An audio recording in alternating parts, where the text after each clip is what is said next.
Amen. Good morning po sa bawat isa sa atin. Greet niyo po yung katabi niyo. Magandang umaga, kapatid. Amen. Hallelujah. Handa na po ba kayong magpuri sa ating Diyos? Amen. Ang pagpupuri po sa ating Panginoon is a choice. Amen. Sabi po sa salita ng ating Panginoon, let everything that has breath, praise the Lord. Huminga po tayo ng, ayan, exhale. Ayan. So lahat po tayo ay may hininga. So tayo po ay dapat na magpuri sa ating Diyos na buhay. Amen. Kung po tayo ay nawawala ng mga rason para magpuri sa ating Diyos, let us just remember kung anong sinabi ng ating Panginoon na patuloy nating matalastas kung gaano kalaki, kalawak, kalalim, kataas ang pag-ibig ng Diyos sa bawat isa sa atin. Amen po. Dahil ang kanyang bugtong na anak ay hindi niya ipinagkait sa bawat isa sa atin, ano pa po ang hindi niya kayang ibigay sa bawat isa. Amen! Hallelujah! Huwag po tayong padaig ng mga sitwasyon sa ating mga buhay. We have always a reason to praise our Lord. Amen po. Tayo na dating makasalanan, ngayon ay narito na sa kaliwanagan. Na tayo ay dating nagsuswimming sa putikan. Ngayon po, tawang dama na natin ang kabanalan na nagmumula sa ating Diyos. Amen! So sa lahat po ng mga anak ng Diyos, anuman pong sitwasyon natin sa ating buhay, we can definitely say that everything is okay because Jesus is in me. Hallelujah! Tayo po lahat ay tumayo.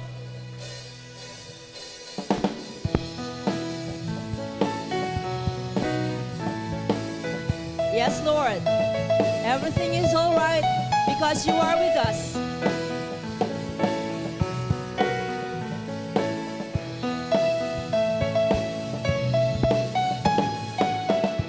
You're my light, you're with me every day.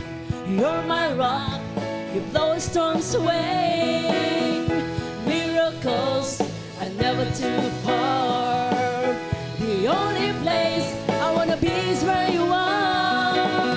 You bring joy, you bring hope. Your love shines down wherever I go. Everything's alright. I've got Jesus with me. Everything's alright. My Savior's walking with me. Yes, Lord. You're my light, you're with me every day. You're my rock, you blow storms away. Miracles are never too far. The only place I wanna be is where you are. You bring joy, you bring hope. Your love shines down wherever I go. Say it! Everything's alright. I've got Jesus with me. Yes, Lord, we believe. Everything's alright. My Savior's walking with me. Everything's alright. I've got Jesus. Everything's alright. My Savior's walking with me. Minsan pa ho, sabihin natin, Lord, you are my light, you are my rock. You're my light, you're with me. Yes, you are with me. You're my rock, you blow storms away. Miracles are never too far. The only place I wanna be is where you are. You bring joy, you bring hope. Love shines down wherever I go. Everything's alright. I've got Jesus with me. Everything's alright. My Savior's walking with me. Everything's alright. I've got Jesus with me. Everything's alright. My Savior's walking with me.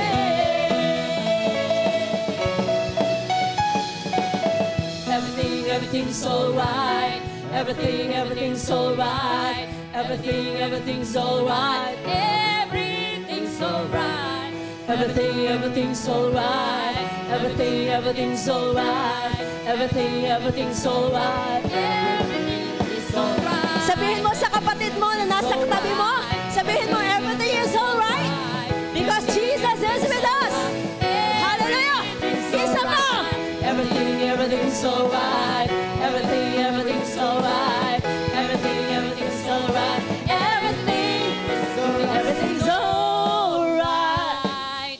I've got Jesus with me. Everything's alright. My Savior's walking with me. Everything's alright. I've got Jesus with me. Everything's alright. My Savior's walking with me.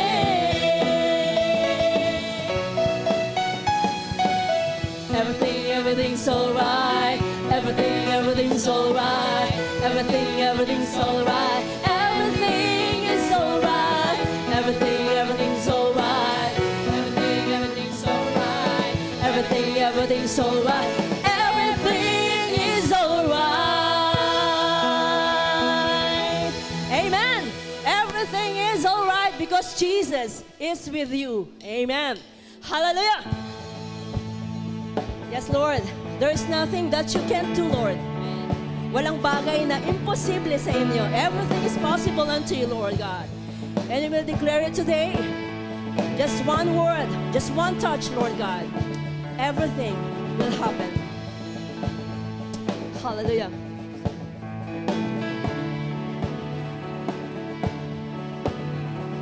Just one word, you calm the storm that surrounds me. Just one word, the darkness has to retreat. With just one touch, I feel the presence of heaven. And just one touch, my eyes were open to see. My heart can help but believe. Oh, there's nothing that our God can't do. There's not a mountain that He can't move. Oh, praise the name that makes a way. There's nothing that our God can't do. Just one word, you heal what's broken inside me. Yes, Lord. And just one word, and you revive everything. And just one touch, I feel the power of heaven. And just one touch, my eyes were open to see. My heart can't help but believe. There's nothing that our God can't do. There's not a mountain that He can't move. Oh, praise the name that makes a way. There's nothing that our God can't do. Oh, there's nothing that our God can't do. There's not a prison wall He can't break through. Oh, praise the name that makes a way. There's nothing that our God can't do. Yes, hallelujah. Just one word, you calm the storm that surrounds me. And just one word, the darkness has to retreat. Yes, we believe. And just one touch, I feel the presence of heaven. And just one touch, my eyes were open to see. My heart can't help but believe. Oh, there's nothing that our God can't do. There's not a mountain He can't move. Yes. Oh, praise the name that makes a way. There's nothing that our God can't do. Just one one word, you heal what's broken inside me. We believe it, Lord. And just one word, and you revive every dream. And just one touch, I feel the presence of heaven. And just one touch, my eyes were open to see. My heart can't help but believe. Oh, there's nothing that our God can do. There's not a mountain that He can move. Oh, praise the name that makes a way. There's nothing that our God can do. Oh, there's nothing that our God can do. There's not a prison wall that He can break through. Oh, praise the name that makes a way. There's nothing that our God can do.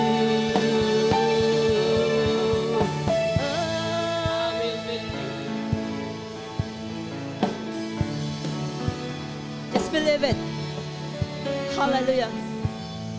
Yes, Lord, we believe it, Lord.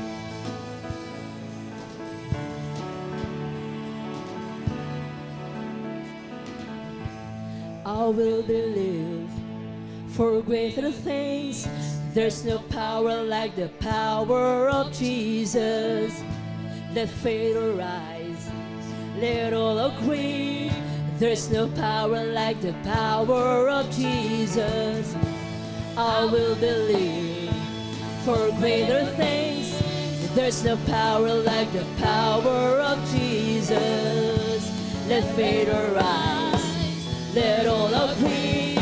There's no power like the power. Say it again. I will believe for greater things.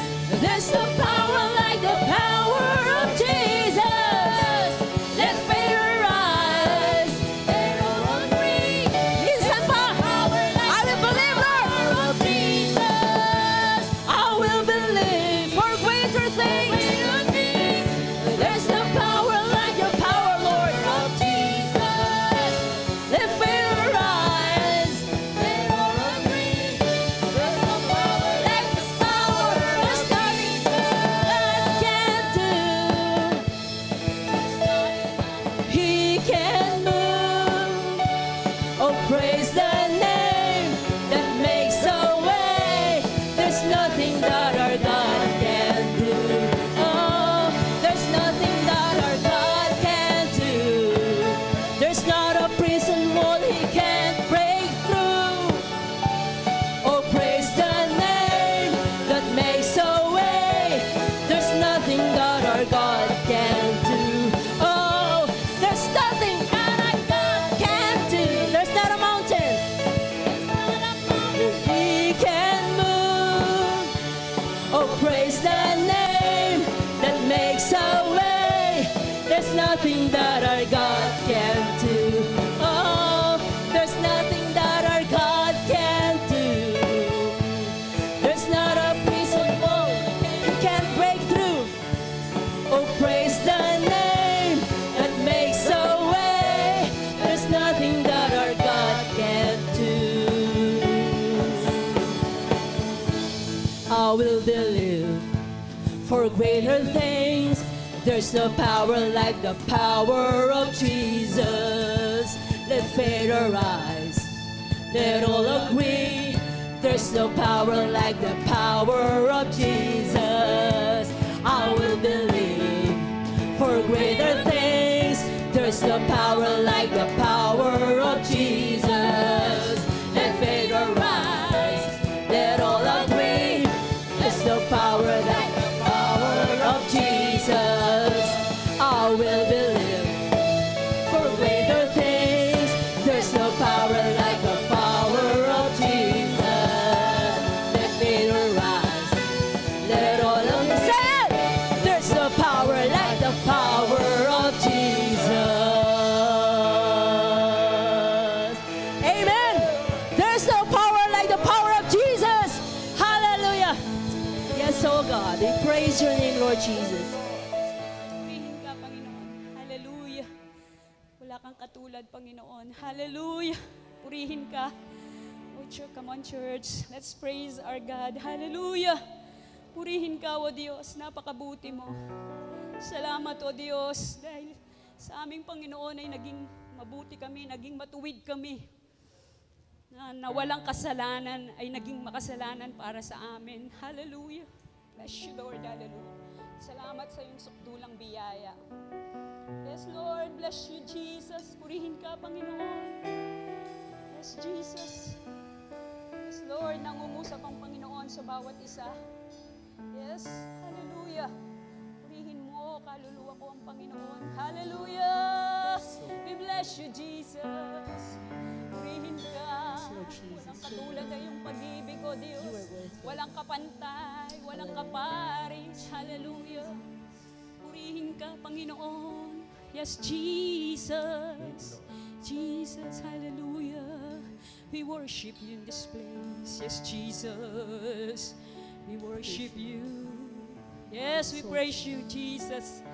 Purihin ka, Panginoon. Salamat, O Diyos. Salamat.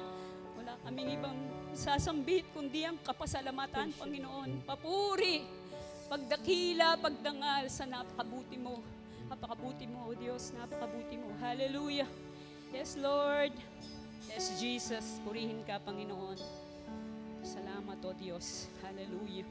Habang hindi karapat-dapat pagukulan ng habag at wagas mong pagsinta, habang walang kakayanan, habang walang kakayanan, masuklian ka ng mabuti sa lahat mong ginawa. Ulitin po natin, habang hindi karapat-dapat, habang hindi karapat-dapat, pagkukulan ng habag at wagas mong pagsinta. Salamat sa iyong pagsinta, Panginoon. Habang walang kakayanang masulian ka ng mabuti sa lahat mong ginawa. O, niyakap mo ako. Salamat, O Diyos. Niyakap mo ako sa aking karumihan. Inibig mo ako nang di kayang tumbasan. O Diyos ng katarungan at katwiran na kahit minsay di nabahiran ang kabanalan, kalwalhatian. Salamat sa sukdulang biyaya mo. Oh, walang salang manunubos. Namatay siya para sa atin. Thank you, Jesus. Ang walang sala.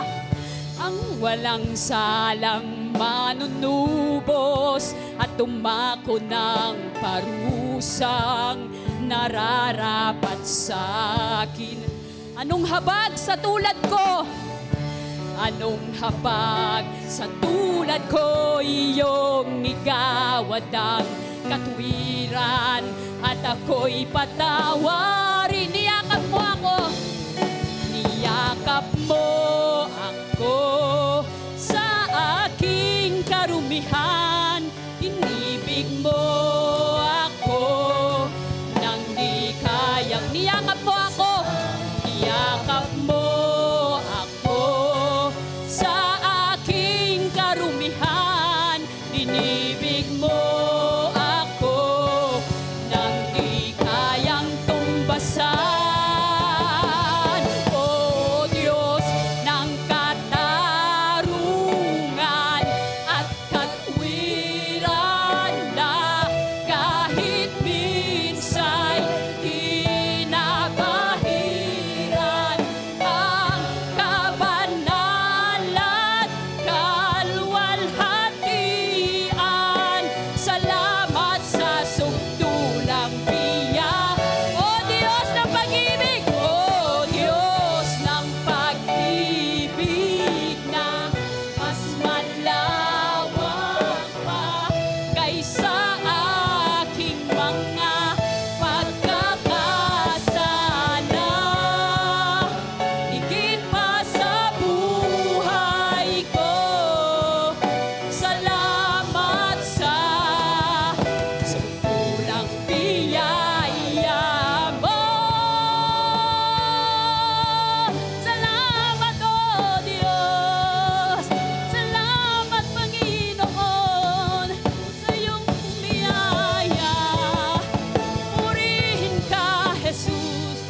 at magpakailanman. Pupurihin ka. Purihin ka sa awit, itataas ang aking tinig, itatanghal sa buhay ko'y tanging ikaw, O Diyos. Higit pa sa kalangitan, ang iyong kalwalhatian, kadakilaan mo'y di mapapantayan. Pupurihin ka sa awit, itataas ang aking tinig, itatanghal sa buhay ko'y tanging ikaw, O Diyos. Higit pa sa kalangitan, ang iyong kalwalhatian, kadakilaan mo'y di mapapantayan. Jesus,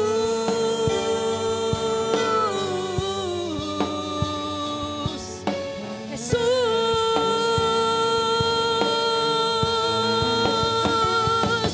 pupurihin ka, Jesus. Pupurihin ka sa aming awit, Panginoon. Hallelujah. Bless you, Jesus. Luwalhati ng pangalan mo, Diyos. Luwalhati sa'yo. Papuri sa'yo. Kapangyarihan ay sa'yo lamang, Panginoon. Hallelujah.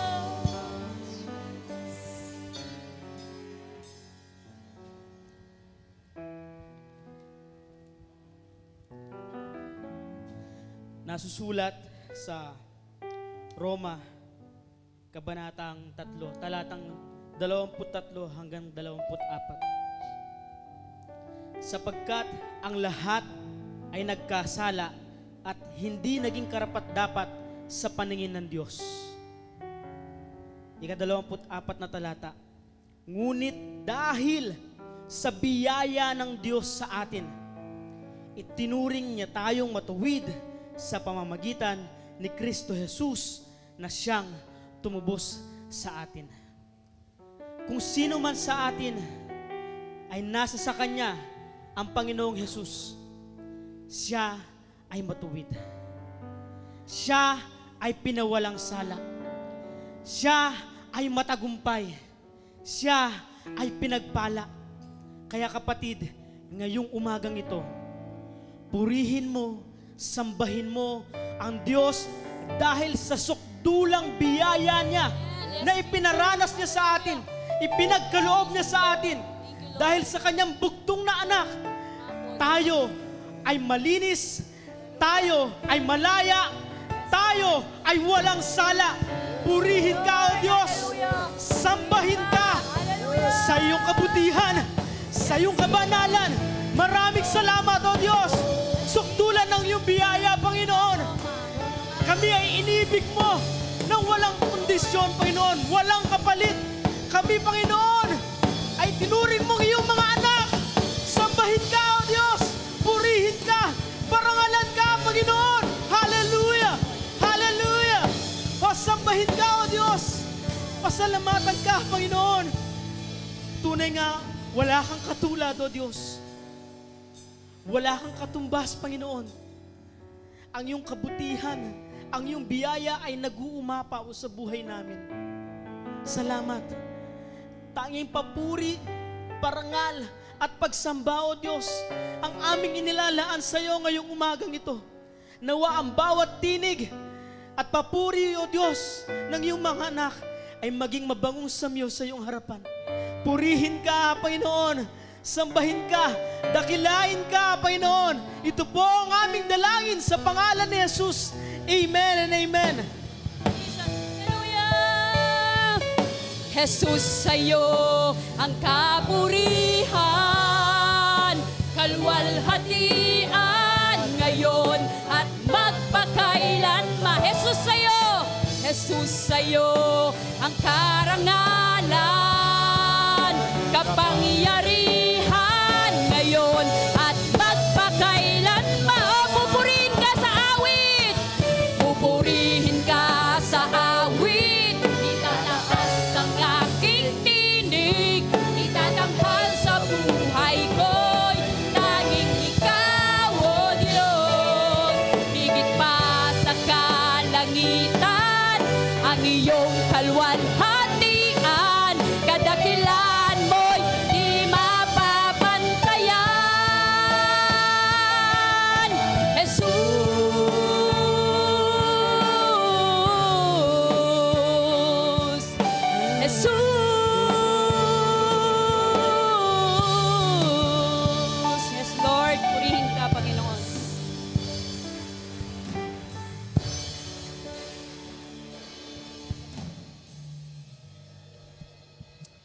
Amen. Magandang umaga po. So, 53 days to go. Convention na po. So, excited na po ba kayo? So, sana po ma-excite na rin tayo sa pagbabayad ng ating convention. So, gayon din po, ready na po yung t-shirt natin na pinrint ni Pastor Edwin. So, yung pong may pambayad na ngayon, mamaya po nakukunin ng t-shirt, magbabayad na po. Pero po yung walang pambayad, libre na lang daw po. Siguro po mapapaiyak si Pastor Edwin. So, December 20 to 30 po, ready na po yung t-shirt natin. So sa pagbibigay po natin, sabi nga po ng Proverbs 3:9, parangalan mo si Yahweh sa pamamagitan ng iyong kayamanan. Handugan mo siya sa pinakamainam mong ani. Sa gayon, ang iyong kamahalig ay patuloy na aapaw at ang iyong inuman ay hindi matutuyuan. So ang paghahandog po natin sa Diyos, ito po ay paraan ng pagpaparangal natin sa Diyos. So sa bawat po pag-a-attend natin, napaparangalan ba ang Diyos? I believe. Kasi po, sabi nga po ni Pastor, dati mayroon pang naghahandog ng barya, pero ngayon, wala na. Ibig sabihin, tayo po ay patuloy na nararanasan ng pag-ibig ng Diyos. Kaya po nag-uumapaw sa puso natin ang pagbibigay. Tayo po ay manalangin. Dakilang Diyos, maraming salamat po sa biyaya na patuloy mong ipinagkakalob sa amin. Salamat po, O Diyos, sa mga ani na amin pong tinatamasa sa amin pong mga buhay. Kaya nga po, O Diyos, bilang pagpapasalamat, bilang pagpaparangal sa kabutihan mo sa amin pong mga buhay, kami po, O Diyos, ay maghahandog ng may kagalakan sa amin po mga puso. Sapagkat ikaw ang nangako, O Lord, kailanman hindi kami magkukulang, Panginoon. Dahil hindi pa man kami nagbigay, O Diyos, ibinigay mo na ang lahat ng aming mga pangangailangan. Kaya nga po, O Lord, taos sa aming puso na magbibigay po kami, Panginoon, bilang pasasalamat, pagpaparangal sa kabutihan na ipinaparanas mo sa amin. Ito po ang aming samot dalangin sa pangalan ni Jesus. Amen.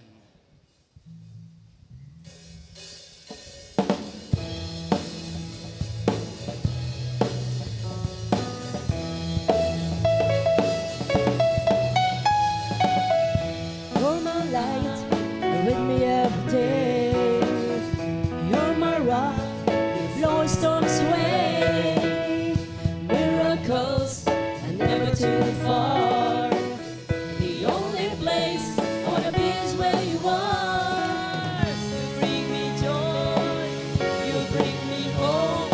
Your love shines down wherever I go. Amen. Meron po bang bagong dalo sa sambahan ng ating Diyos? Meron po bang bago? Lahat po ba ay hindi na bago? Pangit pakinggan na luma na. Okay, tayo po lahat ay tumayo at magbatian po tayo sa pangalan ng ating Diyos. Hallelujah. Kamayan po natin ang ating mga kapatid. Everything's alright. Everything's alright. Everything's alright. Everything is alright. Everything's alright. Everything's alright. Everything's alright. Everything's alright. I've got Jesus with me. Everything's alright. My Savior is walking with me. Everything's alright. I've got Jesus with me. Everything's alright. My Savior is walking with me.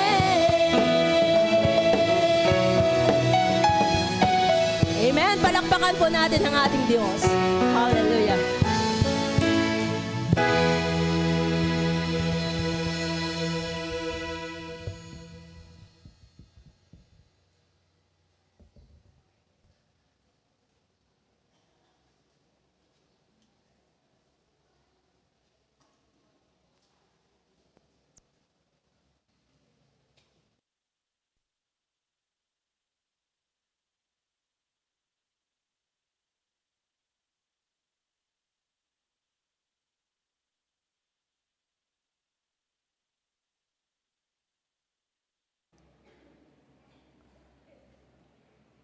Amen. Magandang umaga po sa bawat isa. So palakpakan po natin ang Panginoon. Atras kayo po, masyado kong malapit kayong camera. Yan. Okay, ang 2023 team po natin, Standing on Higher Ground. At ang fourth quarter theme po natin, Seeing Through the Lens of God. Seeing from God's point of view. Makikita po natin kung ano ang nakikita ng Diyos. Amen. Ang topic po natin ngayon, perspective on marriage, relationships, including parenting. Ewan ko po kung mamaya po ay hindi magmamadaling umakyat si Pastor kasi Pastor medyo makabaya magya. Medyo mahaba ng konti. Kasi parang napakaraming topic. Pero I will try my best. So, sabi nga, napakaraming pagkakaiba na lalaki at babae. Isa na lang doon yung narinig ko, sabi niya, in a day, ang pwedeng sabihin daw ng isang babae ay minimum of 8,000 words. Samantalang ang lalaki, maximum of 6,000 words. Kaya nga si nanay, si misis, patulog na lang, nagsasalita pa, hayaan na lang po natin. Hindi pa siya nakakota. At yung asawang lalaki naman, kapag tumatango-tango, umiiling-iling na lang pag nasa bahay, pag gabi, hindi dahil ayaw niya sumagot, hindi dahil tamad siya, nakakota na po siya. 6,000 words na. Ang daming pagkakaiba ng lalaki at babae. Opo, yun lang pong napansin ko before sa ganitong kalagayan. Pagpasok po, generally po, no, ng mga babae at lalaki, ewan ko kung ako lang to, pagpasok po sa mall, magsha-shopping si misis o yung babae, yun ang kanyang unang hahanapin. Pero yung lalaki po, ano yung unang niyang hahanapin? Upuan. Makanyang kayo nang pa. Hindi lang ako, pati yung anak kong lalaki. Ang unang hinahanap, hindi yung bibilhin. Upuan. Saan uupo? Saan maghihintay? Amen? So, napakaraming pagkakaiba ng lalaki at babae. Pero, kapag tinanong mo yung ganitong tanong, ano yung dahilan mo kung bakit gusto mo nang magkaroon ng kabiyak? Bakit gusto mong magkaroon ng asawa? Parang pareho ang sagot, magkahawig, pero generally, ganito ang sagot. Gusto kong masatisfy, gusto kong ma-fulfill, maging fulfilled, gusto kong maging masaya. Generally, yun po yung sagot ng isang lalaki at babae. At nagkakatulad po tayo doon. Nagkakapareho po tayo doon. Pero, yun po ba ang sinasabi ng salita ng Diyos? Yun po ba yung purpose kung bakit na-create ang marriage? Yun po ba yung dahilan? Para masagot po yung tanong na yon, balikan po natin ang unang pagkakataon na ibinigay ng Diyos si Eva kay Adan. Ang sabi po niya sa Genesis chapter 2, verse 18, And the Lord God said, It is not good that the man should be alone. I will make him an helpmeet for him. Pagkatapos, sinabi ng Panginoon Diyos, hindi mabuting mabuhay ang tao na nag-iisa lang. Kaya ay gagawa ko siya ng kasama na tutulong sa kanya at nararapat sa kanya. Amen. But before that, remember, tandaan po natin, God created Adam and Eve. He did not create Adam and Steve. No po. Hindi po Adam and Steve ang kanyang kinreate. Adam and Eve po. At sabi po ng isang kakilala natin, sabi ni Pastor Edwin, ang kinreate daw po ng Panginoon, hindi dalawang Eva. Isang Eva lang. Kasi kung dalawang Eva yan, Eva-Eva yan. Eva-Eva. Ayaw ni Lord na magkaroon tayo ng iba-iba. Gusto po niya, isang Eva lang para kay Adan. Amen. So, aside from the obvious reason ng procreation, gusto niya na dumami ang mga tao for the purpose of physical and emotional fulfillment o satisfaction. Naniniwala po ako, may dahilan pa, may malalim pang dahilan kung bakit kinreate si Eva kay Adan for marriage. So, naalala ko po yung verse doon sa Psalm 133. Sinasabi po doon sa Psalm 133, hindi po yung patungkol sa pag-aasawa, kundi patungkol po yan sa pagkakaisa. Ine-emphasize po niya doon na sa pamamagitan ng pagkakaisa, may kapangyarihan. Sa pamamagitan ng pagkakaisa, through unity, there is anointing. Through unity, there is blessing. Through unity, there is power. Sa pamamagitan ng pagkakaisa, may kapangyarihan, may anointing, may blessing, may power na dumadaloy. So, nire-recognize siya ng Diyos. Kaya marahil ito ang dahilan kung bakit ibinigay niya si Eva kay Adan upang mag-multiply yung effectiveness ni Adan. To multiply the effectivity of Adam, ibinigay po niya si Eva kay Adan. So, hindi dahil nalungkot si Adan, kaya binigay si Eva.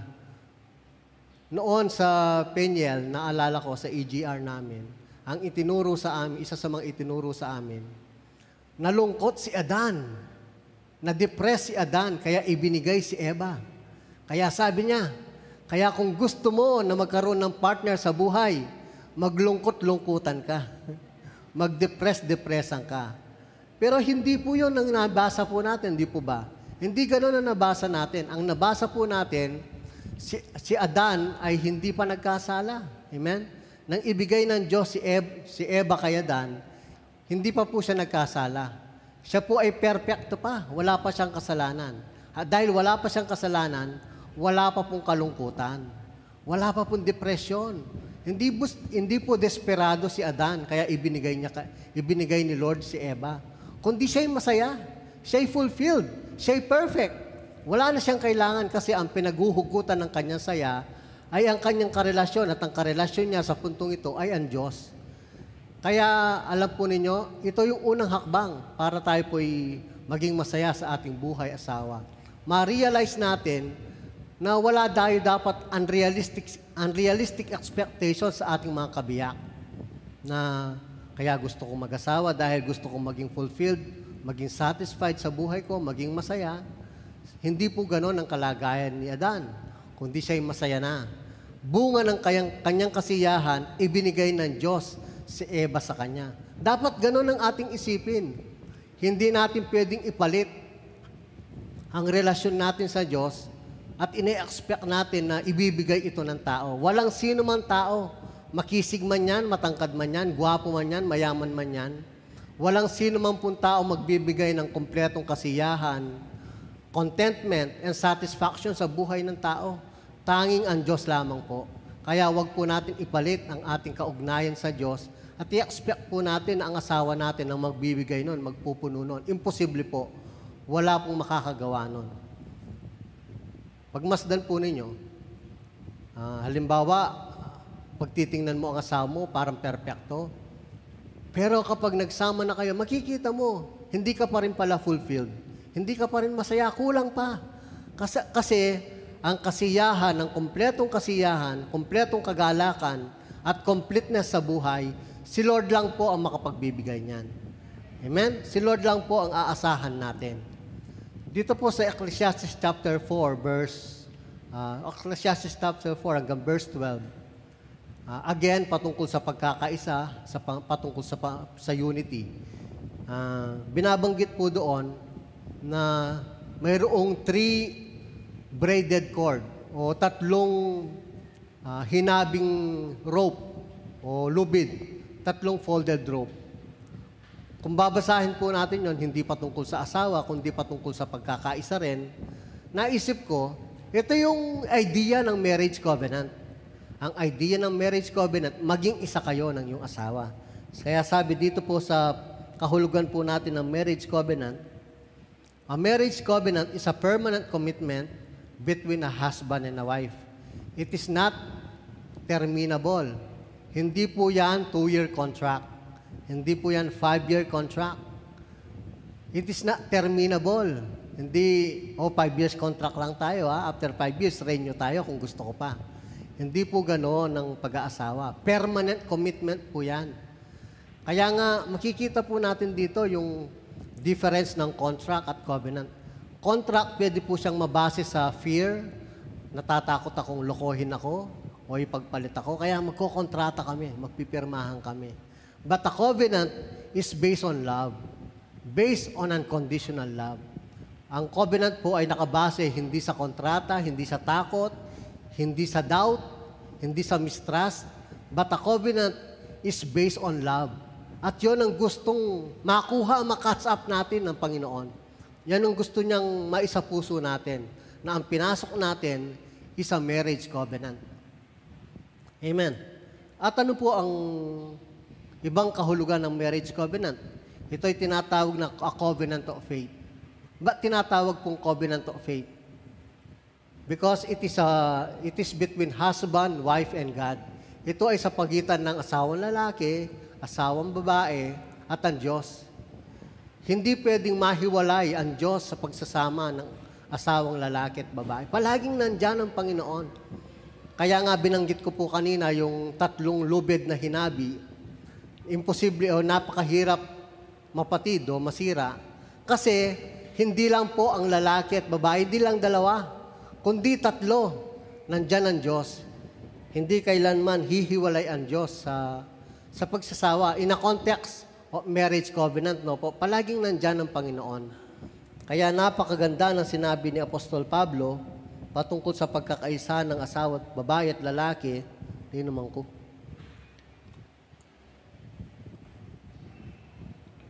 Sa Ephesians chapter 5. After all, no one ever hated their own body, but they feed and care for their body, just as Christ does the church. For we are members of His body.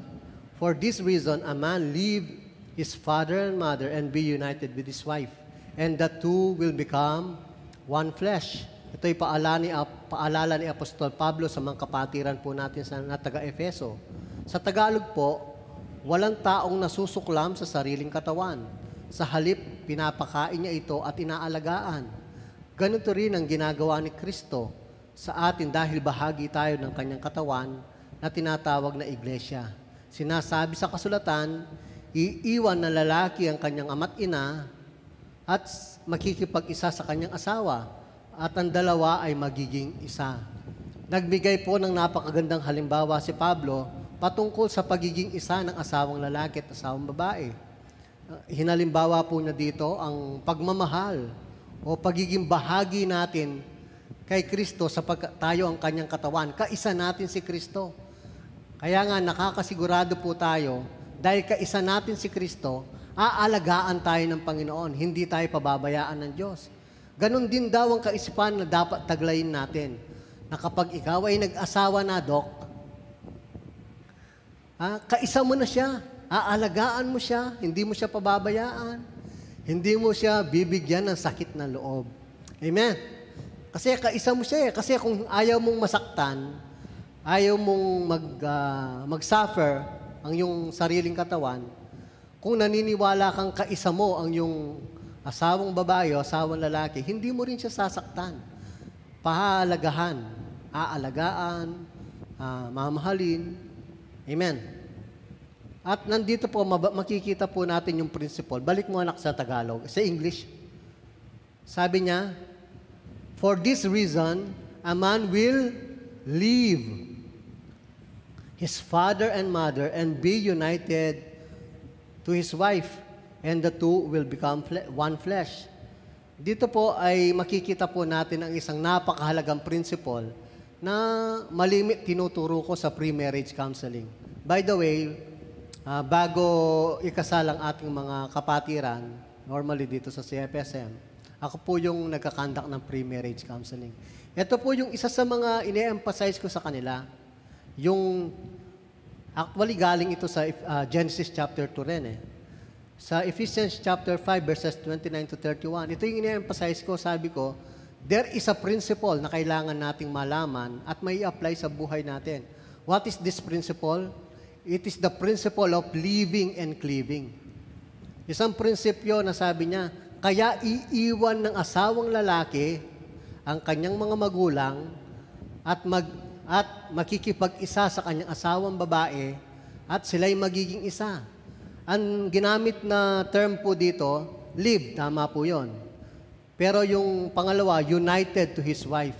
Ang ginamit po sa King James Version ay cleave, yung maging isa kayo ng iyong asawang babae o asawang lalaki. Napakahalaga ng prinsipyong ito. Bakit po? Kasi sabi ko sa kanila, as much as possible, bumukod kayo. Hindi ko po kayo kilala kung sino pang hindi bumubukod, pero as much as possible, gusto kong sabihin ito ng may pagmamahal. At ang pagbubukod po, mga kapatid, hindi lamang ito nasa Luzon ng iyong anak, ay nasa Luzon ng iyong nanay. Pumunta ka ng Mindanao. Higit pa doon. It is an attitude of the heart. Kasi marami pong bumukod, umalis, attached pa rin sa kanilang mga magulang. Kaya kapag yung pinag-uusapan, makanyanyiging kong asawa, actually, wala naman pong kontrabidang biyanan. Wala po. Nagiging kontrabida lang po yan. Depende sa kanilang anak. Kapag konting bagay lang, nire-report yung hindi magandang bagay na nangyayari sa kanilang buhay, lalo tigit sa kanilang kabiyak, tapos nagko-comment ang biyanan ng hindi maganda. By the way, nandito po yung biyanan ko.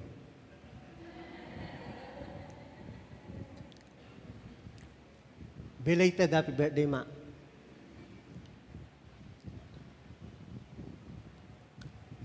Wala nang pong kontrabidang biyanan. Nasa anak po nila yon kung ano po ang kanilang ire-report. Kaya kung wala kang mabuting bagay na masabi sa iyong asawa, wag mo nang i-broadcast. Lalo na po, wag na nating i-Facebook. Amen? Wag na nating i-My Day, wag na nating i-wall. Hindi po sila makakatulong sa atin. Magmamarites lamang po sila. Tapos kapag nag-comment yung biyanan, tapos hindi matanggap ng kanilang magulang, may away na. Mamaya po, sa parenting po, tatalakayin din natin yan. Kaya sabi ko, it is more than a distance. It is an attitude of the heart. Na maraming bumukod, pero attached pa rin sa kanilang mga magulang. Kaya nagkakaproblema, lumilitaw na kontrabida ang biyanan, pero ang totoo, hindi po. Hindi po. Amen. Gusto ng Diyos na ang bawat pagsasama, kabahagi siya.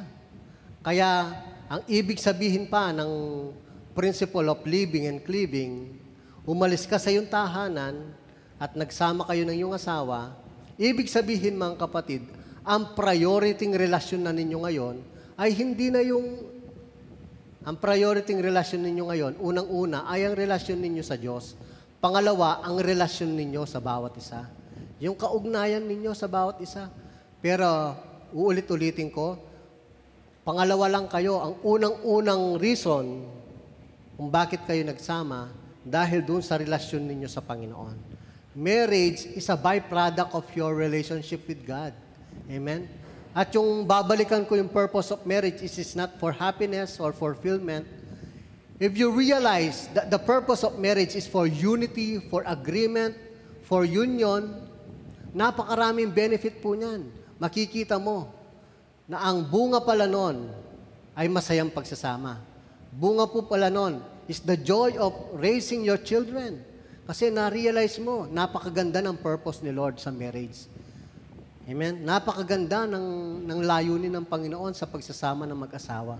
Kapag po yun ang nakita po natin, we will going to experience the side effect, yung bunga ng nare-realize po nating reason ni Lord kung bakit tayo pinagsama.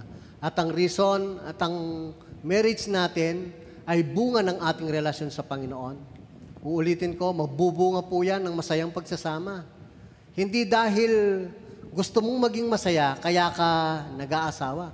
Kundi dahil dun sa marriage, na naunawaan mo yung purpose ng Panginoon, naunawaan mo na ang priority ninyo sa marriage, ang relasyon ninyo sa Diyos, magbubunga yan ng magandang bagay sa buhay ng bawat isa sa atin.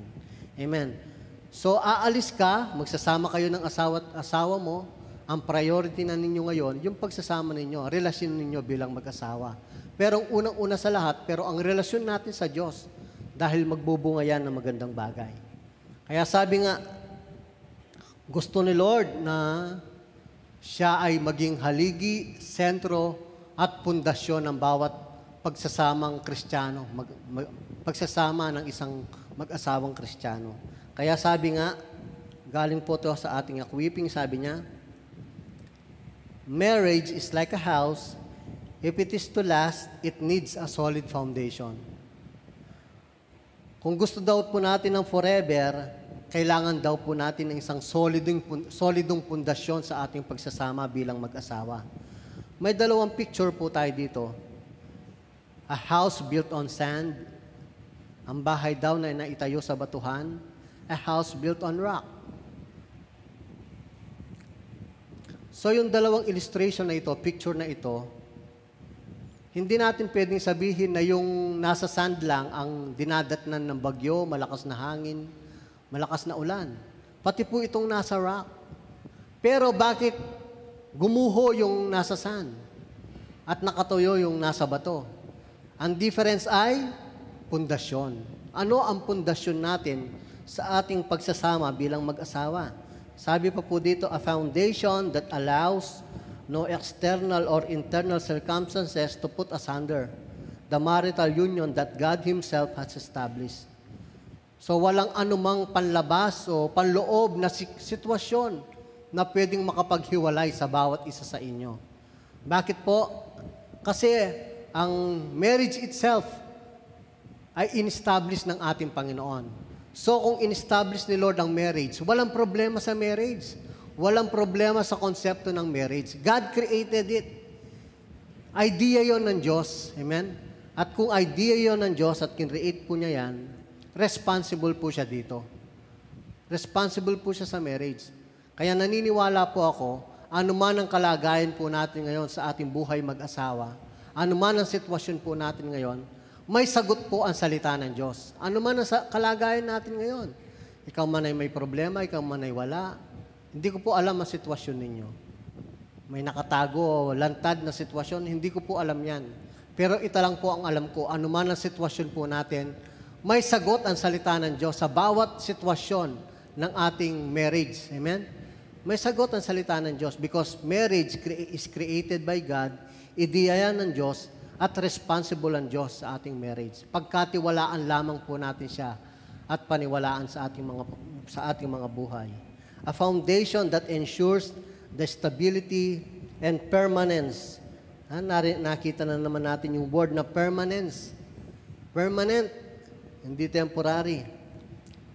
But sad to say, nakakalungkot po, it is the kind of foundation that is often lacking in Christian marriages today. Ito yung pundasyon na wala ngayon, kahit sa mga Christian marriages na nawawala. Kaya ang pundasyon ay mabuya ba sa Tagalog? Marupok, easily shaken. Bakit? Ang dahilan, pundasyon. Ano ba yung pundasyon na to? Ang pundasyon na ito ay that marriage is a lifelong sacred covenant. Ano po sinasabi ng matatanda? Ang pag-aasawa ay hindi parang kanin na isinubo, iluluwa pag napaso. Hindi po ganon. Kailangan makita po muna natin bago tayo pumunta sa magulo o sa tahimik, that foundation, the foundation of marriage is a lifelong sacred covenant. Kaya may sumpaan for better and for worse. Sabi ni Pastor Edgar, shout out kay Pastor Edgar, hindi daw dapat better or worse. Sabi niya, for better or best. Pero ito po yung palagi natin sinasabi tuwing kasalan. For better and for worse, till death do us part. It's a lifelong, sacred, banal. Kaya nga tinatawag nating holy matrimony. Kasi bakit? Ang Diyos ang magkakaisa sa inyo Pinag-isa kayo ng Diyos. It's a sacred covenant. In other words po, kung isasama ko sa two words, it is a total commitment. Total commitment. And total commitment is not 50% ibibigay ko sa asawa ko and 50% ibibigay niya sa akin. It is 100% na ibibigay ko ang aking buhay, ang aking sarili sa kanya, at 100% naman, ibibigay niya yung buhay niya sa akin, pag-ibig niya sa akin. But, ito po yung paalala ko sa bawat isa, a total commitment is possible only by divine grace. Imposible na ibigay mo ang lahat-lahat sa asawa mo kasi magtatanong ka, kawawa naman ako, walang matitira sa akin kung 100% ay bibigay ko sa aking kabiyak. Tandaan po natin, kung ikaw ay Kristiyano at may relasyon ka sa Panginoon, let God satisfy you. Let God bring you joy. Magbigay siya ng kagalakan, satisfaction sa buhay mo. Ang Diyos po ang magpupuno anuman ang kulang sa buhay ng bawat isa. It is God who gives us the power to hold fast to our commitment. Imposible po kung wala po ang biyaya ng Diyos sa buhay natin. Kaya kailangan nakatuon ang ating pansin sa salita ng Diyos. Upang sa ganoon, ang biyaya ng Diyos, ang pag-ibig ng Diyos ay maranasan natin sa ating mga buhay. Bakit? Ma-access lang natin ang biyaya ng Diyos sa pamamagitan ng pananampalataya. At ang pananampalataya ay dumarating, Romans 10:17, ang pananampalataya ay dumarating sa pakikinig at pakikinig na salita ng Diyos. So hindi po natin pwedeng hiwalay ang salita ng Diyos, ang biyaya ng Diyos, ang pag-ibig ng Diyos sa pag-aasawa, sa konsepto ng pag-aasawang Kristiyano, no po. At ano pa po yung pundasyon? God's unconditional love is our foundation. It is not based on our feelings. Hindi po ito pakiramdam. Kasi ang pakiramdam po, nag-fade yan. Nawawala minsan yan, o kaya naman, nagsasubside. Kaya kung ibibase po natin yung pag-ibig natin doon sa ating pakiramdam ko, hindi ko na siya love. Hindi ko na siya namimiss. Kaya hindi ko na siya love. No, love is not based on feelings. Pero kung tunay kang nagmamahal, sumusunod yung pakiramdam, sumusunod yung feelings. Pero yung feelings natin ay hindi natin pwedeng sandalan para masabi po nating mahal natin ang isang tao. It must based on our decision. Actually, yung definition na to ay personalize ko. Pero narinig ko ito minsan kay sa ating namayapang marriage counselor na si Pastor Clem Guillermo. Tinanong siya, what is a definition of love? Noong high school kami, may slam book. What is love? Ang daming sagot ng Ma'am Jem. What is love? May sagot, love is blind, love is kind. Mayroon pa sagot na, love is like a rosary, full of mystery, sabi niya, no? Ang daming sagot. Pero ito po yung napakagandang definition ng love. Love is not a function of emotion, but a decision of the will. Amen? At nung namatay ang ating Panginoong Hesus sa krus ng Kalbaryo, ibinigay niya ang kanyang buhay. It is not out of feelings. Hindi po ito dahil sa kanyang pakiramdam. Hindi po. Wala po siyang naramdamang ganun sa atin. Ibinase po niya ang kanyang pagbibigay ng buhay, ang kanyang pag-ibig, sa kanyang kalikasan. Ano ba yung kalikasan ng Diyos? Ang kalikasan po ng Diyos, siya ay Diyos ng pag-ibig. Nakabase yan sa kanyang desisyon na ibigay niya ang kanyang buhay. Nawa, ganun din po tayo. Hindi natin ibibase ang ating samahan, ang ating marriage life sa pakiramdam po natin. Tandaan po ninyo, lalo mga kabataan, mag-fade yan. Kaya mapapansin ninyo, nung high school, talagang hinahanap mo siya. Nung nagkahiwalay na, nag-iba ng school, hindi mo na siya nakikita, parang hindi ko na siya love. Kasi nag-subside yung feeling. Lalo sa buhay ng mag-asawa, hindi po pakiramdam, kundi nakabase po yan sa desisyon. Ano man ang mangyari, pinili ko at nagdesisyon kong mahalin ang lalaking ito, ang babaeng ito, at tutulungan ako ng Panginoon Diyos sa pamamagitan ng kanyang biyaya, sa pamamagitan ng kanyang kapangyarihan na nasa akin, kayang-kaya kong mahalin anuman ang mangyari. Kasi napatunayan po namin yan.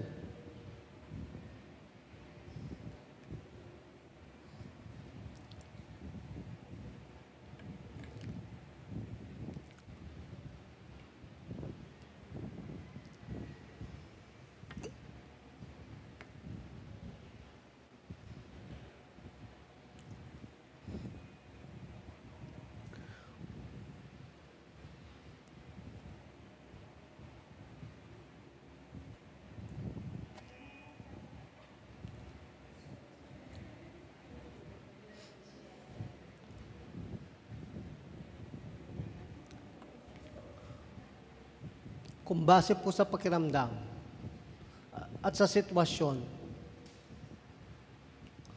nung ako po'y hindi nakakagalaw sa aking higaan.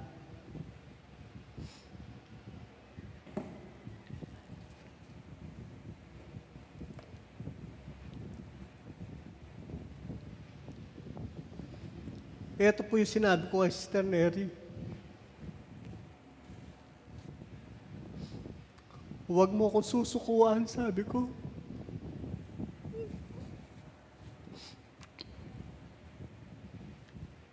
Don't give up on me, sabi ko sa kanya. Natawa lang siya kasi nag-English ako. Pero sabi niya, mahal niya ako. At ang pagmamahal niya ay yung tulak ng Diyos. Mahal siya ng Diyos. Kaya mahal niya ako. Hindi nakabase sa pakiramdam, kundi nakabase sa desisyon. For better or for worse, till death do us part. Amen. Yun ang paninindigan ng dapat mga kabataan na maranasan natin, na tayuan natin sa buhay natin. Hindi yung darating ang araw, pipili mo na ako ng napakarami. Darating ang araw, ito na lang. Pili kang pili, naging kapampangan, may tulid ka kayong bungi. So, praise God, dahil ang walang kondisyong pag-ibig ng Diyos ang siyang nararanasan natin. At tandaan po natin, anak tayo ng Diyos. Tinanggap natin si Kristo sa buhay natin. At kung tinanggap natin si Kristo sa buhay natin, mga kapatid, nananahan sa atin ang Diyos. Nasa atin ang pag-ibig ng Diyos. At kung nasa atin ang pag-ibig ng Diyos, mga kapatid, mayroong kang kakayahang magmahal. Mayroong kang kakayahang magpatawad. Mayroong kang kakayahan na higit pa doon sa iyong magagawa. Pwede mong ibuhos sa iyong kabiyak. Bakit? Kasi ang walang kondisyong pag-ibig ng Diyos ay nasa iyo, nananahan sa iyo. At tayo po'y mga pinananahanan ng Banal na Espiritu. At kung ikaw ay pinananahanan ng Banal na Espiritu, nasa iyo ang bunga ng Espiritu. Amen? You have love, you have joy, you have peace, you have patience, you have kindness, you have goodness, you have self-control, you have faith. Kaya nga, kapag nahihirapan ka na sa iyong relasyon at sinasabi mo, Lord, give me love, give me joy. Lord, konting-konti, ang damit ko, konting-konti na lang. Ay, ang damit ko, marami pa, sabi nun sa nabasa ko. Pero ang pasensya ko, konting-konti na lang. Kaya ang prayer natin, Lord, give me patience right now. Pati dun sa prayer niya, wala siyang patience. Ano? Sabi niya, Lord, give me patience right now. Alam po ninyo, nasa atin ang bunga ng Espiritu. Kaya hindi ka na kailangang humingi ng love. Hindi ka na kailangang humingi ng joy. You have the love of God. You have the joy. You have the peace. You have the patience. You have the kindness, gentleness, self-control. Kompletos recados ka, kapatid. Kompleto ka. Sinangkapan ka ng buong sangkap ng Panginoon upang sa ganoon, maging matagumpay ka sa buhay mag-asawa mo. Hindi ka kulang. Hindi ka kulang-kulang. Kompleto ka. Perfect ka. Nasa iyo lahat. Kaya kung naghahanap ka ng joy, just acknowledge, I have the joy of the Lord. Amen? Kung naghahanap ka ng pag-ibig, just say, I have the love of God. Gaano man katigas ang ulo ng asawa ko, I can love him, I can love her. Kung nawawalan ka ng pasensya, Lord, I have patience because I have the Holy Spirit in me. I have the fruit of the Spirit. Amen? Yun yung pundasyon, yun ang perspective na kailangan nating matandaan. Hindi umaapuhap ka ng kung saan-saan sa mga kaibigan mo para ikaw ay malibang, magkaroon ng joy. Kanino ka nakikipag-usap para yung patience mo humaba. Lord, ito yung mensahe ng Diyos sa atin. Nasa atin ang Diyos, nasa atin ang kapangyarihan ng Banal na Espiritu.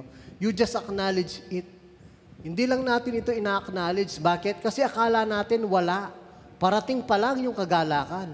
Parating pa lang yung pag-ibig. Hindi po, nasa iyo na. Sabihin po natin sa katabi natin, nasa iyo na yon.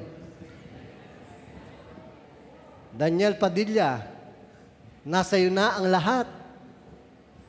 Amen. Nasa iyo na ang lahat. We are complete in Christ. Ngayon po, ano po ang dapat tandaan specifically ng asawang lalaki? what every husband needs to know. Isa lang ang aking kinuha. Sige na. Husbands, love your wives, even as Christ also loved the church and gave Himself for it. Mga lalaki, magsabi ng amen. May mga asawa na lalaki, magsabi ng amen. Ay, di takla mo. Mga lalaki, mahalin ninyo ang inyong asawa. Katabi ba ninyo ang asawa ninyo ngayon? Sabihin po natin, I love you. I love you. Sabihin po ninyo sa asawa ninyo, wag sa akin. Sabihin ninyo, asawang lalaki, sabihin natin, I love you. Amen. Tulad ng pagmamahal ni Kristo sa kanyang iglesia. Inihandog niya ang kanyang sarili para sa iglesia. Inulit na naman po ito sa verse 28, sabi po niya, in the same way, husbands should love their wives as their own bodies, as part of himself. Bahagi siya ng iyong katawan. Hindi siya hiwalay sa iyo, iisa lamang kayo. He who loves his wife loves himself. Amen? Kaya dapat mahalin na lalaki ang asawa niya tulad ng pagmamahal niya sa kanyang sarili. Sapagkat ang pagmamahal sa kanyang asawa, ang nagmamahal sa kanyang asawa ay nagmamahal sa kanyang sarili. Amen? Malinaw. So kaya, kung sasama po natin, sige na. The husband's primary responsibility in a Christian marriage is to love his wife. Amen. So malinaw, isang mensahe lang.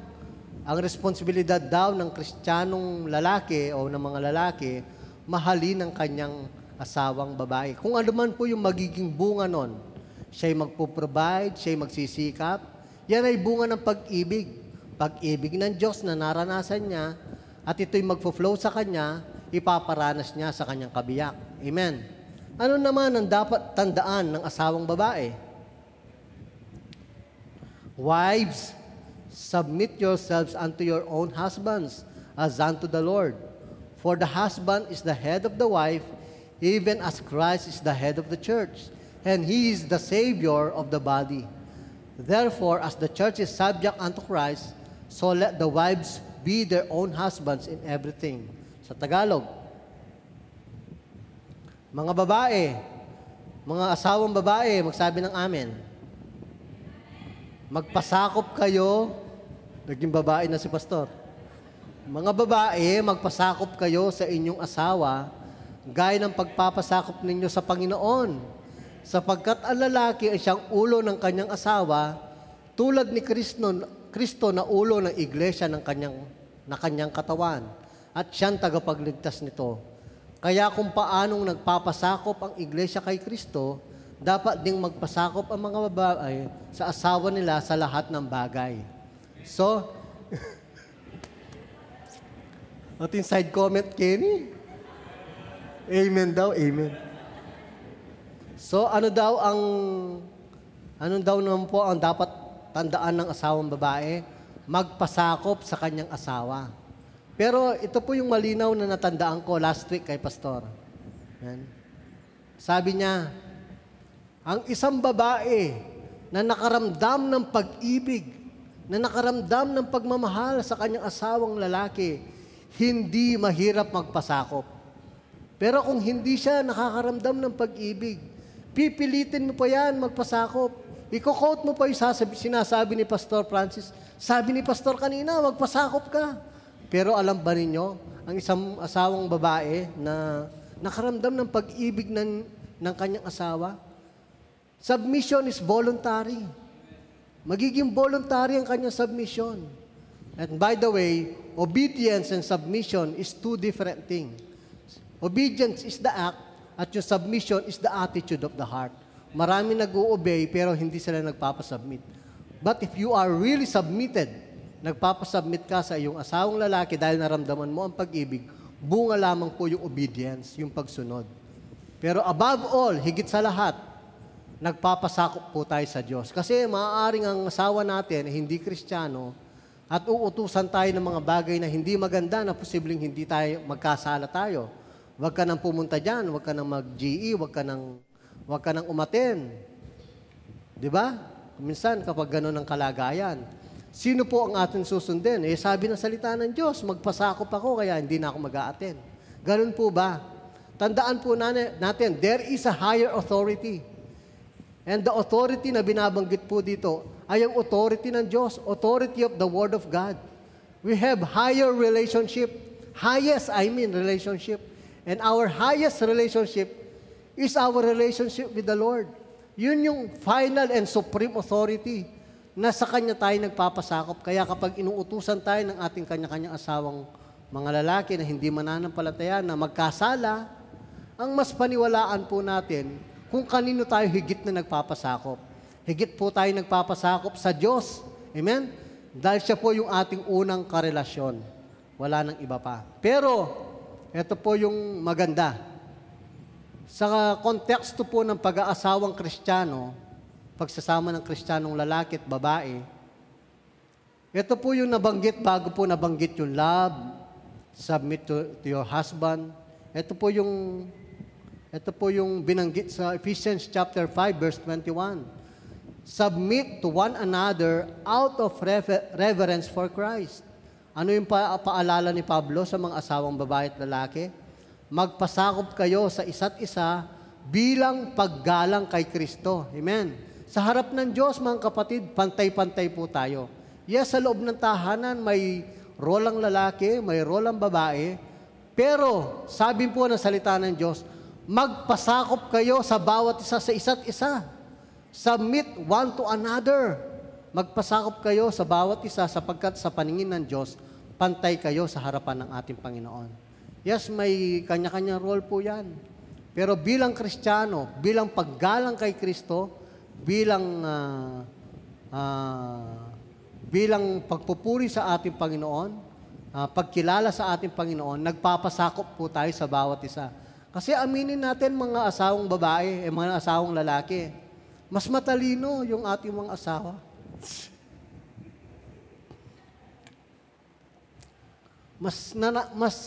Mas nararamdaman nila yung parang intuition na kung ano ang dapat gawin.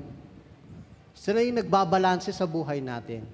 Hindi naman tayo ang nagpapasakop. Yung mga asawang lalaki, hindi po sila under, no po? Mapagmahal lang, no, Pastor? Mapagmahal lang. Hindi tayo under. Sabi nga ng pinikula ni Pastor Edwin, tama na inay, lumabang ka itay, sabi niya.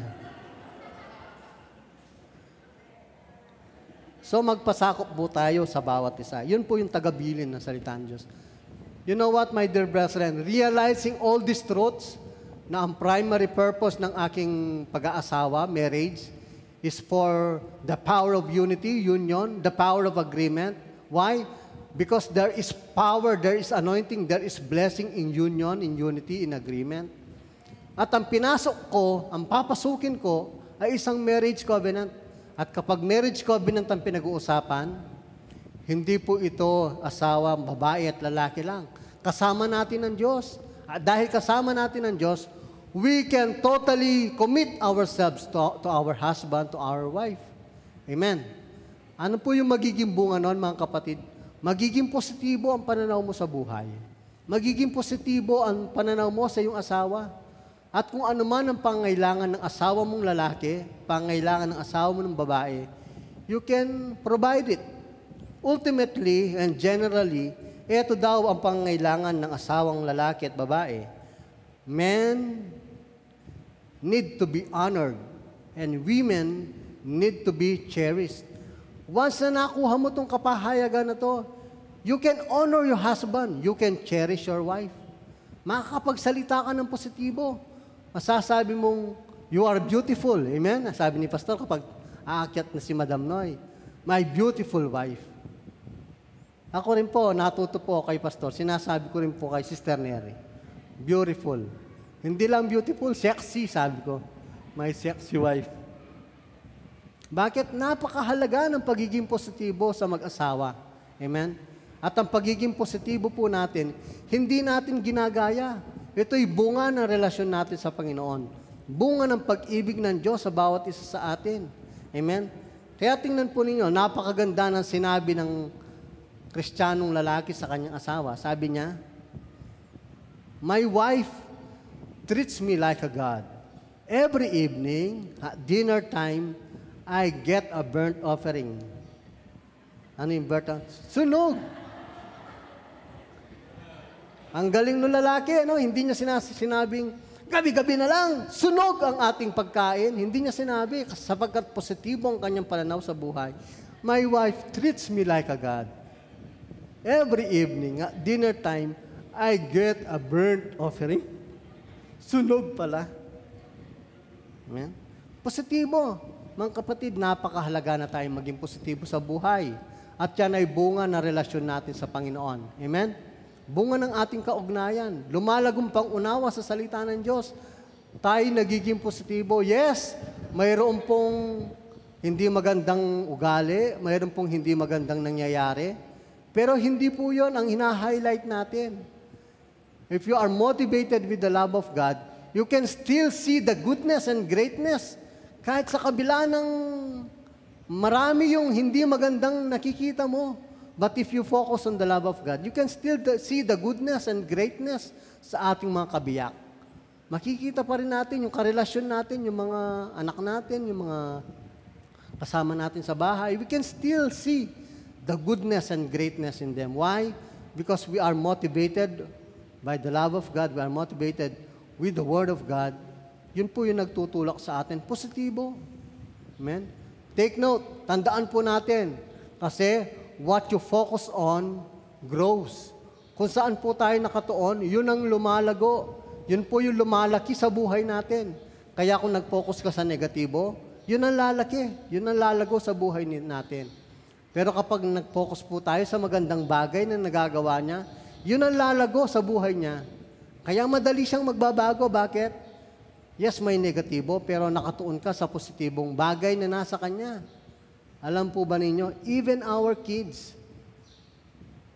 nakikita po natin habang papalaki yan, pahirap ng pahirap alagaan.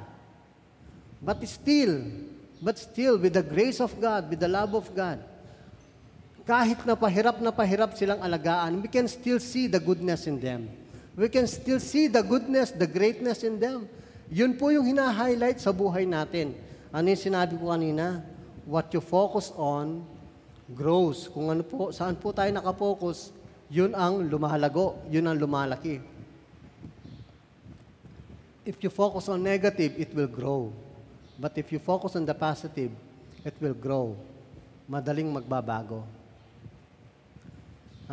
One time, mayroong nag-uusap na mag-ina. Isang 4-year-old kid na babae at isang nanay. Sabi nung nanay sa anak niya, "Anak, ano ang tunog ng pusa?" Kayo nga po, anong tunog ng pusa? Sabi ng 4-year-old kid, "Meow, meow." Sabi ng nanay, "Very good," sabi niya. Tapos, ano naman ang tunog ng aso? Anong tunog ng aso? Ano? Kokak? Hindi, aso. Sabi ng 4-year-old kid, "Aw, aw." Sa kapag ano yan, foreigner, woof, woof. Pag Tagalog yung aso, aw, aw. Very good, sabi ng nanay, very good. Ano naman ang tunog ng baboy? Sabi ng anak, oink, oink. Very good, sabi niya. Very good. Ang sabi ng nanay, ano naman ang tunog ng unggoy? Sabi niya. Tumingin yung bata sa kanyang nanay, sabi sa kanyang nanay, very good, sabi sa kanyang nanay.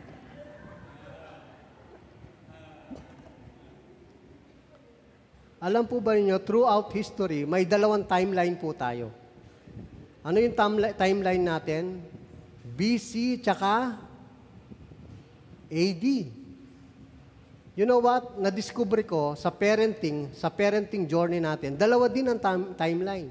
BC at saka AD. Ano yung BC? Before children At yung AD, after delivery of children. Dalawang magkaibang sitwasyon.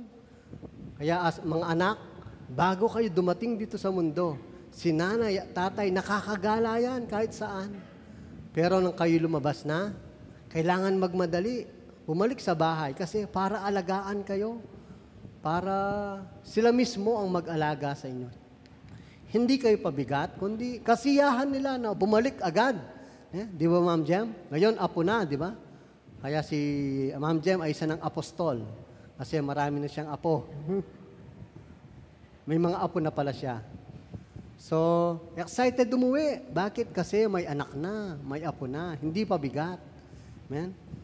Pero, hindi doon nagtatapos sa delivery. Tuloy-tuloy yan. Sa bawat yugto ng buhay ng ating mga anak, mayroon po tayong, nasa parenting na po ako. Sa bawat yugto sa buhay ng ating mga anak, mayroon po tayong role na ginagampanan.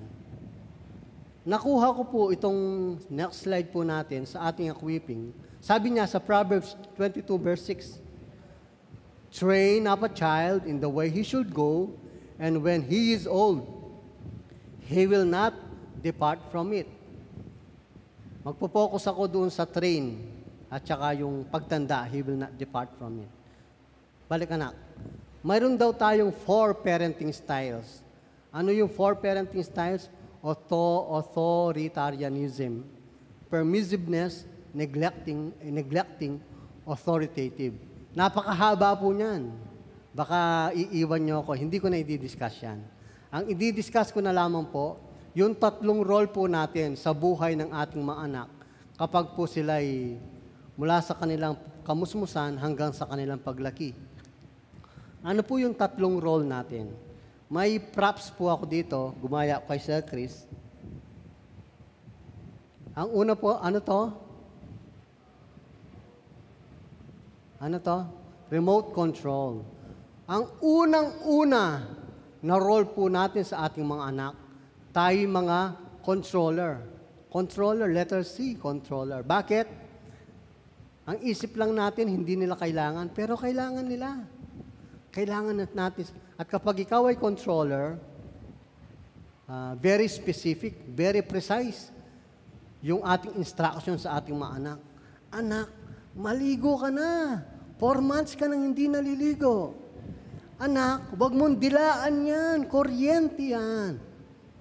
Specific. Very detail ang ating instruction. Kasi kailangan nila. Maliit pa eh. Diba? Anak, magsipilyo ka. Anak, tama na yung laro. Anak, kumain ka ng gulay. Very specific, very precise. Kasi kailangan natin ng control sa kanila. Nagpaalam po ako kay Josiah, sabi ko, sasabihin ko yung time na nakatira pa tayo doon sa matandang bahay, yung dati naming house. Kasi paglabas mo, yun na eh. Hindi naman daan, kundi, ewan ko kung napunta na kayo sa amin. Lupa, tapos doon, nag-aaral maglakad si Josiah.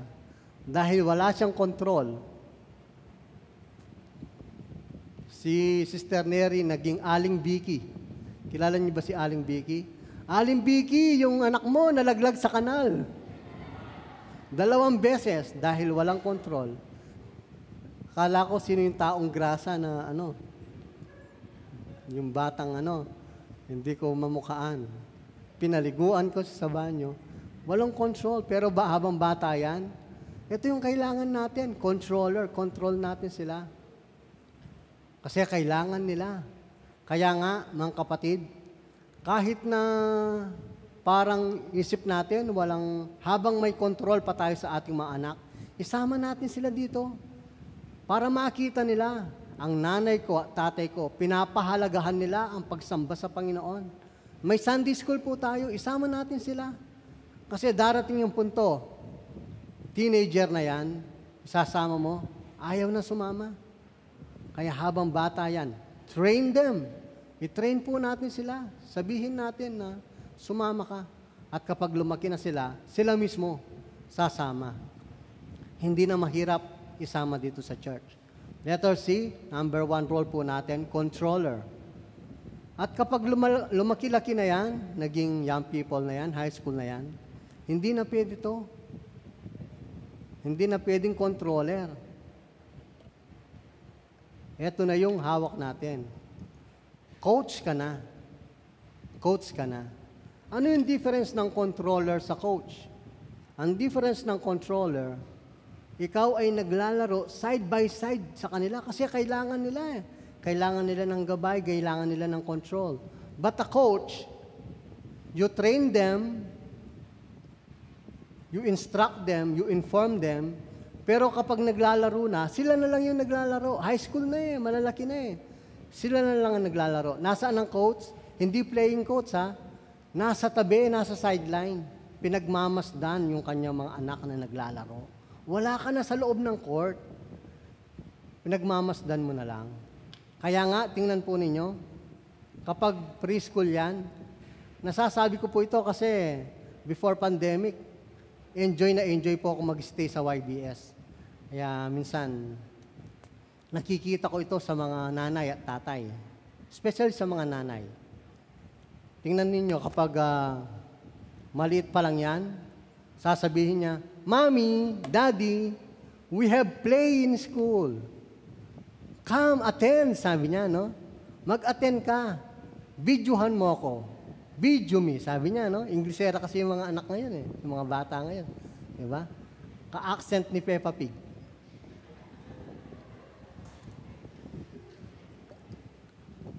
Tama ba ako, mga teacher sa YBS?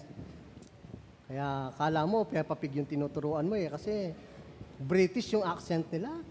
Hindi naman tinuturuan ng nanay. Si nanay nga, hindi marunong mag-English. Pero yung anak niya, Inglesero. Kasi, alam niyo, gustong-gusto ng mga bata na natututo silang English. Bakit? Kasi sabi niya, si nanay hindi marunong mag-English. Hindi ako masesermon. Kasi pag sinermon niya ako, dapat English. Kaya kapag nagsermon niya, never mind. Kasi hindi siya nag-i-English eh. Diba? So ano na yung role natin? Coach na tayo. Nawawala.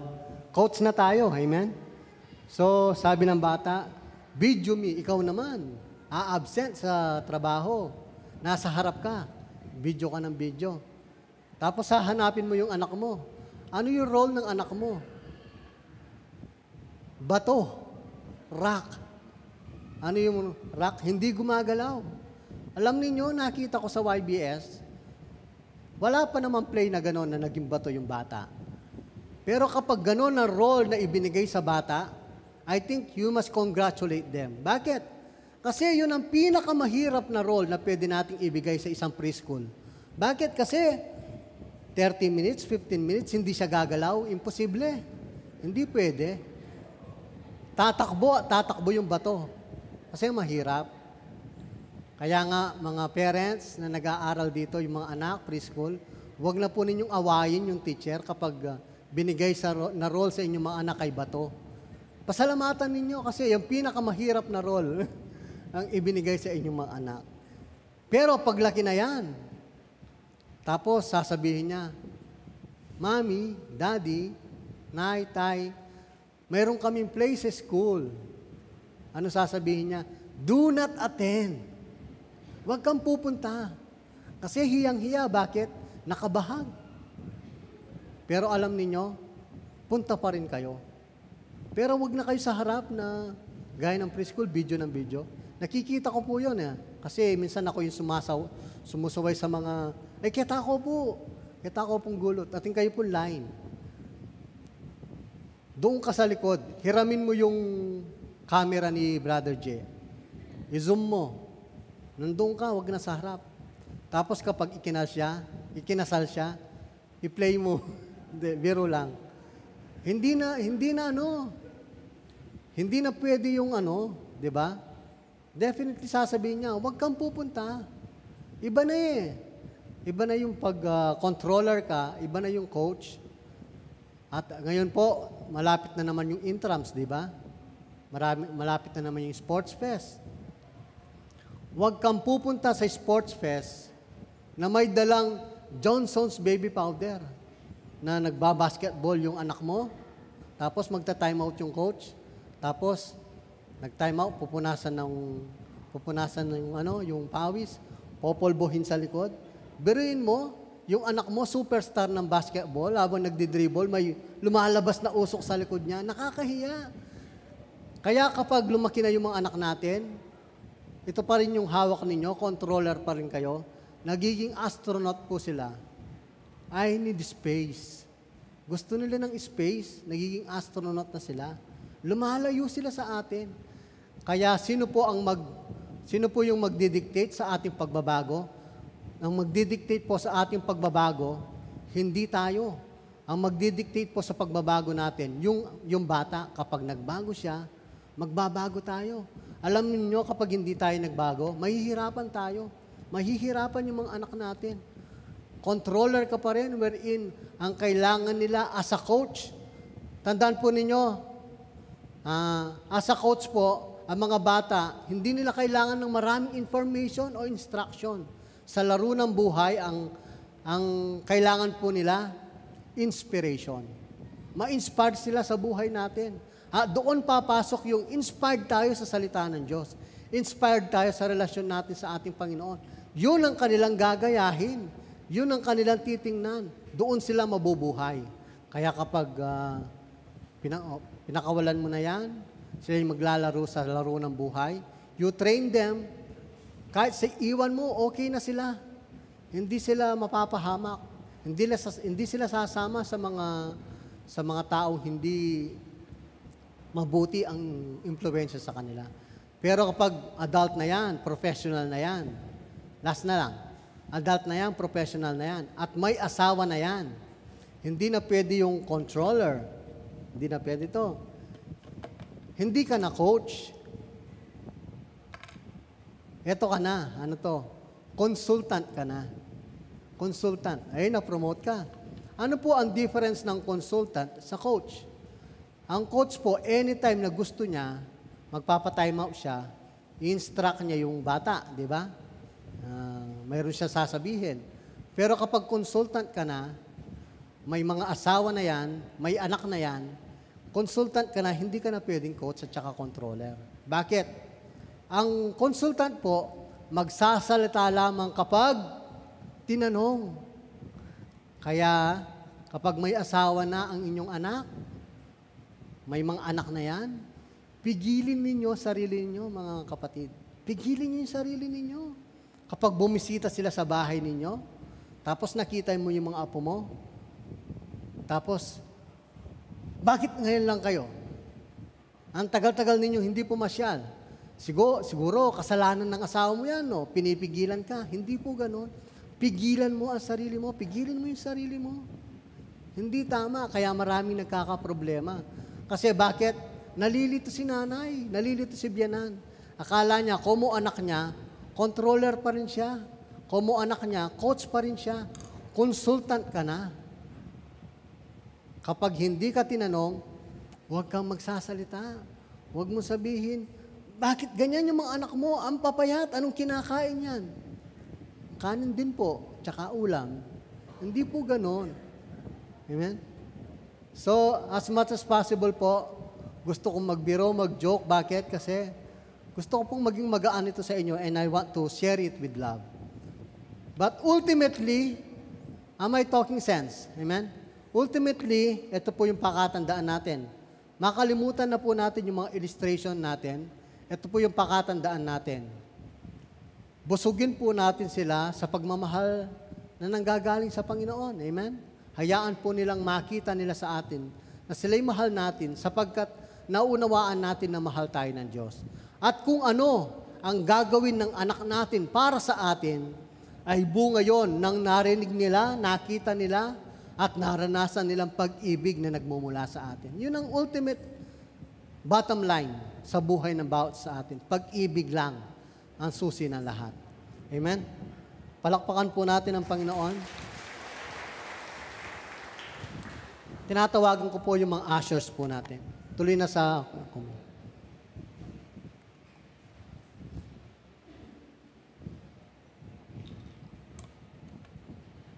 Ushers, please. Communion ushers. Tinatawag po yung mga music team natin. Let us dwell ourselves, let us submit ourselves, soak ourselves in the presence of God. Thank you, Lord, you are good, you are great. Ano man ang relasyon po namin ngayon, Panginoon, sino man ang aming mga kasama ngayon, we can function in love, we can still see the goodness and greatness in them, dahil yun po ang pagtingin po namin, pagtingin po ninyo sa bawat isa sa amin. At haba pong nakikita po namin ang pagtingin po ninyo sa amin, nagbabago po ang pagtingin namin sa aming sarili. Nagbabago ang pagtingin po namin sa aming asawa. Nagiging positibo ang aming pananaw. Nakikita po namin ang kabutihan nila. Nakikita po namin ang kanilang kadakilaan. Kaya Lord, salamat po for this wonderful time. Thank you for the love na ipinaranas po ninyo sa amin.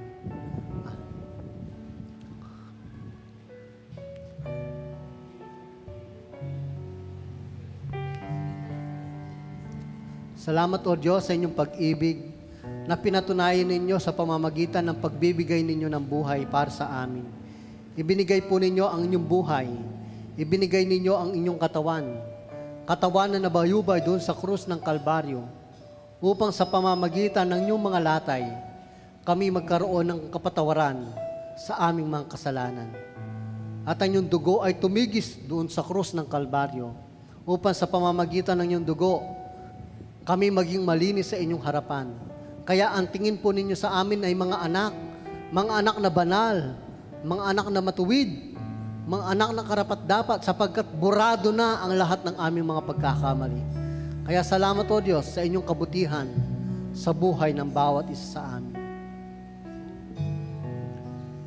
Thank you, Lord God, for your goodness.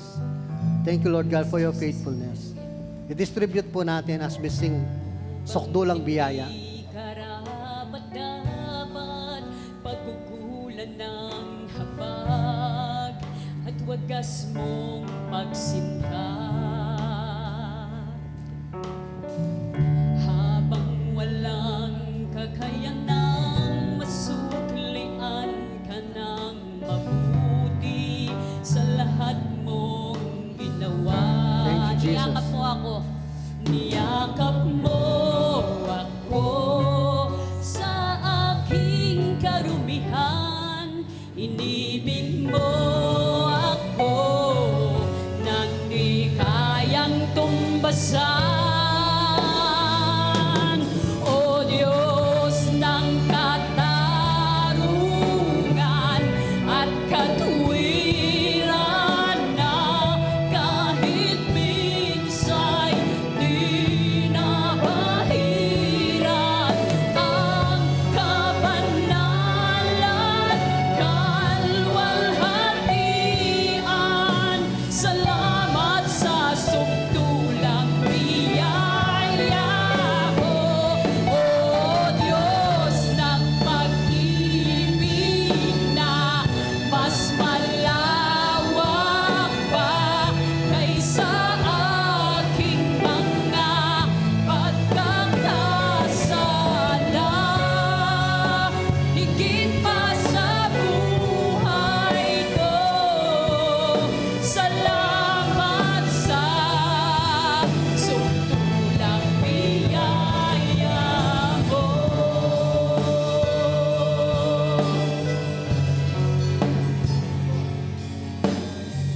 Thank you, Jesus. Thank you, Lord. Itaas po natin ang tinapay. Nang gabing yon, dinampot ni Jesus ang tinapay. Pinasalamatan ng Ama at nagsabi, ito ang aking katawan na maihahandog para sa inyo. Kainin ninyo ito bilang pag-alala sa akin. Sabay-sabay po tayong kumain.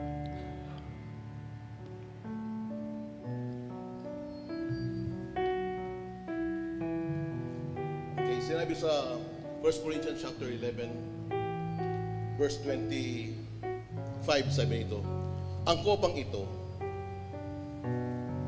ang bagong tipan ng Diyos, pinagtitibay ng aking dugo. Sabi nito, tuwing iniming ito, gawin ninyong bilang alaala sa akin. Sapagkat sa tuwing kakain kayo ng tinapay at iinom ng kopang ito, ipinapahayag ninyo ang kamatayan ng ating Panginoon hanggang sa kanyang muling pagbabalik. Kapatid ko sa Panginoon, ginagawa natin ito bilang alaala sa Panginoon. Siya'y namatay para sa ating mga kasalanan at siya'y muling babalik para sa iyo at para sa akin. Kaya ang kopang ito ay simbolo ng tagumpay na ibinigay ni Kristo. Kaya kapatid ko sa Panginoon, tagumpay na tayo dahil sa ginawa ni Kristo. Magalak ka at magsaya ka. May Kristong babalik sa atin. At hindi natin maranasan ang ganitong kahirapan ng buhay. Dahil siya ang solusyon, ang tagumpay at kagalakan at ganap na kasiya-siya ang nasa atin na ngayon dahil sa ginawa ni Kristo. At sabay-sabay nating inumin ang tipan na ito. Thank you, Lord God. Hallelujah, Jesus. Pasalamatan mo ang Panginoon sa kabutihan niya, Lord. sa katapatan Yes, Jesus. niya, Hallelujah. sa tagumpay na ibinigay ng Diyos sa atin. Come on! Worship Him! Hallelujah! At katwiran na kahit minsa'y pinapahiran ang kabanalan, kalwalhatian. Salamat sa sukdulang biyaya mo, O Diyos ng pag-ibig na mas malawak pa kaysa aking mga Hello. pagkakasala. Amen. Amen. Palakpakan natin, Panginoon. Okay, upo muna tayo. Puri ng Diyos. Sabi nga ng biyaya, kanila laging binamagit. Ang biyaya po ay binigay sa atin ng lahat ng bagay ng Diyos na hindi tayo karapat-dapat. So, lahat ng bagay ay binigay ng Diyos, pero hindi tayo karapat-dapat. Yan ang biyaya ng Diyos. No? Sa biyaya ng Diyos, nasa iyo na ang lahat ng bagay. Bilang ikaw ay anak ng Diyos na siyang tinanggap mo sa iyong buhay. Amen ba ba? Ngayon, ang kailangan lang ay tunay nga nakilalanan natin patuloy ang Panginoon sa buhay natin. Kaya nandito tayo at patuloy nag-aaral lang salita ng Diyos sa buhay natin. Kaya kapatid, wala na tayong kailangan sa Diyos. Ang Diyos ay hindi nakikilos. Lagi ko na sinasabi, tayo na po ang kailangan na tayo'y maniwala. Believe. All things are possible. Those who believe. Lahat ay posible kung tayo po'y maniniwala. Mga bagay na hindi kayang urukin ng ating mga isipan, pero pwedeng mangyari dahil naniniwala tayo sa ating Panginoon. Kaya sabi nga ni Sir Francis kanina, kapag tayo po ay patuloy na kumikilala sa Panginoon, lahat ay susunod. Pagiging husband and wife, pagiging parent, ay talagang tayo magtatagumpay. Dahil ang tagumpay ay binigay na ng Diyos para sa ating pamilya. Pamilya. Amen ba? Ano man ang problema sa ating pamilya, ano man karamdaman sa ating pamilya, ay binigay na ng Diyos ang solusyon. Lalo naman pangailangan, ay binigay na ng Diyos ang solusyon. Kaya the ultimate na kailangan natin baguhin sa ating buhay, ay kilalanin natin ang ating Panginoon. Hindi yung dapat maging ganito ako, yung sinabi ni Pastor Francis, dapat ganito ako bilang parent, ganito ako bilang... Tayo po, hindi natin magagawa yan sa pilitan. Dahil narinig natin, no? Bilang husband and wife, bilang parent. Kailangan pala ganito ako, dapat pala hindi ko ginawa ito. Kapatid, ang kailangan mo ay makilala ang Panginoon. At lahat ng yung failure sa nakaraan, huwag mo nang balikan niya. Move forward. Dahil ang Panginoon ngayon ay kasama mo na at lubos po siyang nakikilala sa iyong buhay. God bless you all and thank you for our speaker sa mga ito. Amen. Palakpan natin po yung hotel. Lahat tayo. Father, we thank you For this day, we give you all the glory and honor in the name of Father, and of Son, and of the Holy Spirit. And we all say, Amen, amen.